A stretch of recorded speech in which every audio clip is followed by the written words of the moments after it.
A 16-year-old boy is summoned to the palace at Bukhara because the ruler of the Samanid Empire is ill and the court physicians cannot help him. The boy treats the ruler successfully. He asks for no payment. He asks instead for permission to enter the library of the palace.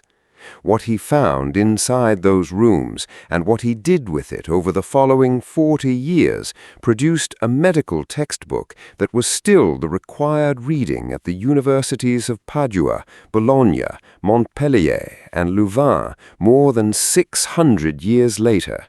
His name was Abu Ali al-Hussein Ibn Sina, and in Europe he became known as Avicenna.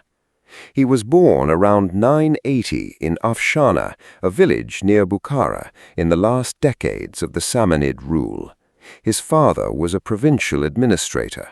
The family moved into Bukhara itself while the boy was young, and the account of his early education survives because Ibn Sina dictated an autobiography to a student who completed it after his death. It is one of the very few first-hand accounts of an intellectual education from this period anywhere in the world. According to that account, he had memorized the Quran by the age of 10 and had worked through the standard curriculum of literature and arithmetic soon after. He studied logic and geometry with a visiting scholar, then outpaced his teacher and continued alone. He read Aristotle's Metaphysics 40 times, understood none of it, and only grasped it after purchasing a commentary by Al-Farabi from a bookseller who was trying to get rid of it cheaply. He turned to medicine at around 16 and described it in his own summary of the matter as an easier discipline than the ones he had already mastered. Within a short time, he was practicing, and physicians considerably older than him were studying under his direction. Then came the summons to the palace and the library. His description of what he found there records chests of books arranged by subject, catalogues of the ancient authors, and works of Greek medicine and philosophy that he says he had never encountered before and never encountered again. That library burned within his lifetime. The Samanid state collapsed in 999 when Ibn Sina was around 19. His father died shortly afterward. The remainder of his life was spent moving between courts across Iran and Central Asia, often ahead of political trouble, sometimes in hiding, once in prison, and he wrote continuously throughout. The scale of his output is documented. Modern bibliographies attribute well over 200 works to him, covering medicine, philosophy, logic, astronomy, mathematics, physics, geology, psychology, and poetry. 2 of them changed the intellectual history of 2 continents. The first is the Kitab al-Shifa, the Book of Healing, an enormous philosophical encyclopedia covering logic, natural science, mathematics, and metaphysics. It has nothing to do with medicine despite its title. The healing in question is the healing of ignorance. It became the principal channel through which Aristotelian philosophy, reworked and extended, reached the medieval West. Latin translations produced in Toledo in the 12th century were read by Albertus Magnus and Thomas Aquinas, and the arguments Ibn Sina developed about the distinction between essence and existence entered European scholastic philosophy permanently. The second is Al-Qanun fi al-Tib, the Canon of Medicine, completed around 1025. It runs to 5 books and roughly 1 million words. Book 1 covers general principles, anatomy, physiology, and the causes of disease. Book 2 is a materia medica, listing around 800 simple drugs with their properties. Book 3 covers diseases organ by organ, from head to foot. Book 4 covers conditions affecting the whole body, including fevers, fractures, and poisons. Book 5 gives compound remedies. What made the canon dominant was not any single discovery, it was organization. Ibn Sina took the entire inherited corpus of Greek, Roman, Persian, Indian, and Arabic medicine and arranged it into a single logical structure in which any condition could be located systematically. Before the canon, a physician consulted many separate authorities. After the canon, a physician consulted the canon. Specific contents of the work have been examined closely by historians of medicine.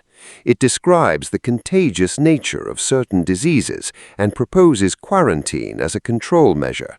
It identifies the spread of disease through soil and water. It contains a careful clinical description of meningitis.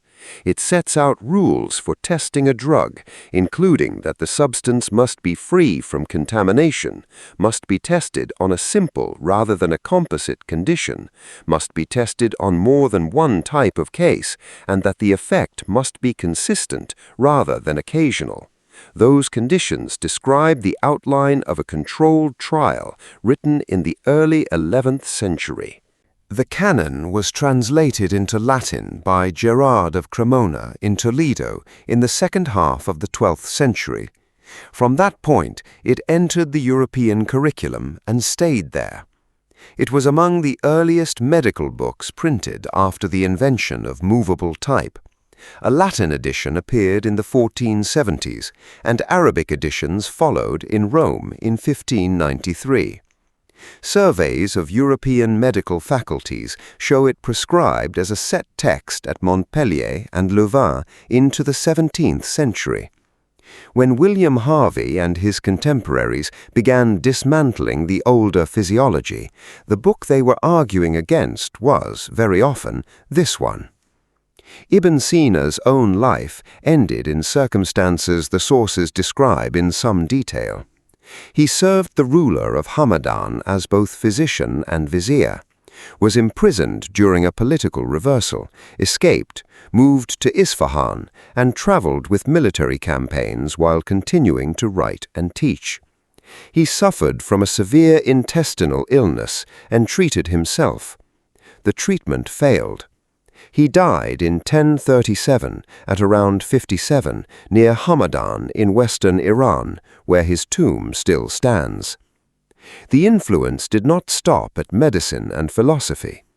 In a passage of the Book of Healing, dealing with the formation of the earth, he set out an account of how mountains form through uplift and are then carved by water over long periods, and how rock layers containing the remains of sea creatures indicate that land now dry was once submerged.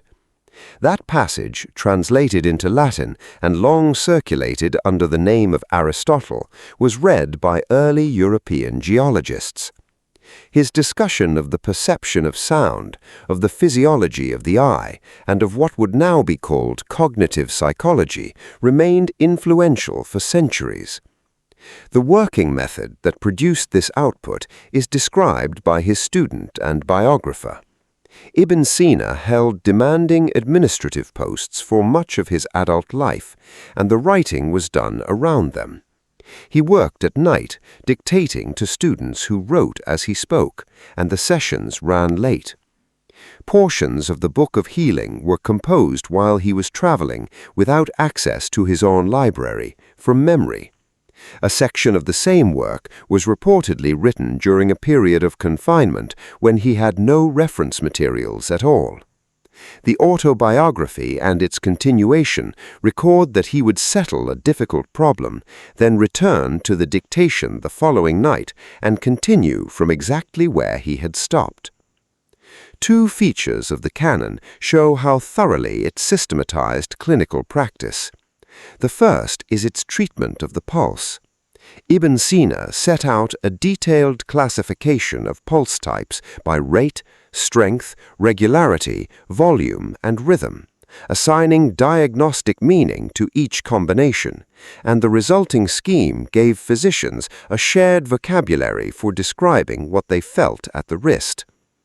The second is uroscopy, the examination of urine, which the canon organized by color, consistency, sediment, and quantity into a diagnostic system that European physicians used for centuries.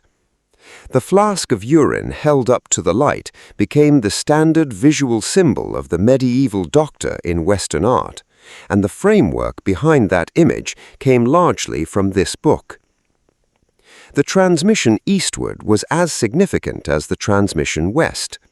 The canon became a foundation text of the medical tradition known as Unani medicine, which spread through Iran, Central Asia, and the Indian subcontinent, and which continues to be practiced and formally regulated in parts of South Asia today. Commentaries on the canon were produced for centuries in Arabic, Persian, and Turkish. Manuscript copies survive in libraries from Istanbul to Delhi, many of them heavily annotated by generations of working physicians, which is direct evidence that the book was not merely preserved but used. His philosophical positions also generated argument on a scale that few books achieve. The theologian al-Ghazali wrote a detailed attack on the conclusions of the philosophers aimed substantially at Ibn Sina's metaphysics. Ibn Rushd, working in Spain, then wrote a reply defending the philosophical enterprise against al-Ghazali. That exchange, running across the 12th century and the width of the Islamic world, was itself translated into Latin and Hebrew and became part of the intellectual furniture of medieval Europe. There is a broader point that the documentary record makes clear. Ibn Sina was not an isolated genius appearing from nowhere. He was a product of a specific place at a specific moment, a city with a functioning bureaucracy, an established scholarly tradition, an internationally connected book trade, and a ruling family that funded a library large enough to contain the accumulated learning of the ancient world. Bukhara, around the year 996, could give a 16-year-old access to Greek medicine, Indian mathematics, and Persian philosophy in a single set of rooms. Very few places on earth could do that. Within a generation of his death, the political order that had produced him was gone. The library had burned, the dynasty had fallen, and a boy from a village near Bukhara had written a book that physicians in Italy, France, and Flanders would still be examined on when Galileo was an old man. History isn't just the past, it's the record of how the present came to be. Comment below with the scholar or period of Central Asian history you would like covered next. If this kind of documented, source-based history speaks to you, consider liking and subscribing so more of it can reach you. This video uses AI-generated audio and visuals for educational purposes only.